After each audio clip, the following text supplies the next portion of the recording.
চট্টগ্রামে প্রথমবারের মতো চালু হয়েছে পারিবারিক আদালত। সকালে এর উদ্বোধন করেন আইন ও বিচার বিভাগীয় সচিব লিয়াকত আলী মোল্লা।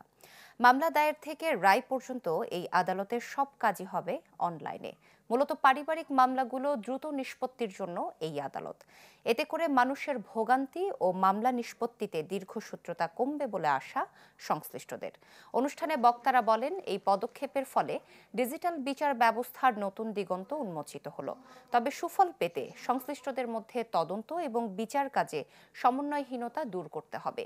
মহানগর দায়রা জজ হাসানুল ইসলাম, যুগ্ম আইন সচিব আজিজুল হক ও আইনজীবী সমিতির সভাপতি আব্দুস সাত্তার সহ বিশিষ্টজনরা অনুষ্ঠানে বক্তব্য রাখেন। ফরমাইশি রায় বিচারকদের প্রদান করতে বাধ্য করা হয়েছিল। আমরা মনে করি ফ্যাসিস্ট যুগের অবসান ঘটেছে। বিচারকরা তাদের ন্যায় বিচার প্রতিষ্ঠার জন্য ভূমিকা পালন করবেন, আইনজীবীরা তাদের পাশে থাকবে। বর্তমান সরকারের সময়ে বিচার বিভাগের কাঠামোগত ও পদ্ধতিগত সংস্কারের অসাধারণ অগ্রগতি হয়েছে। আইন সংস্কারের পাশাপাশি বিচার কার্যকে প্রযুক্তিময় করার প্রয়াস তা আজ বাস্তবে দৃশ্যমান।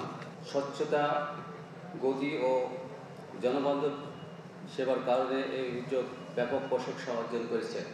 নতুন এবং ফিরে আসা গ্রাহকদের জন্য নগদে চলছে ক্যাশব্যাক সহ প্রতিদিন হাজারো উপহার জেতার সুযোগ। হবে আশা আর ফেরা, সারপ্রাইজ সেরা।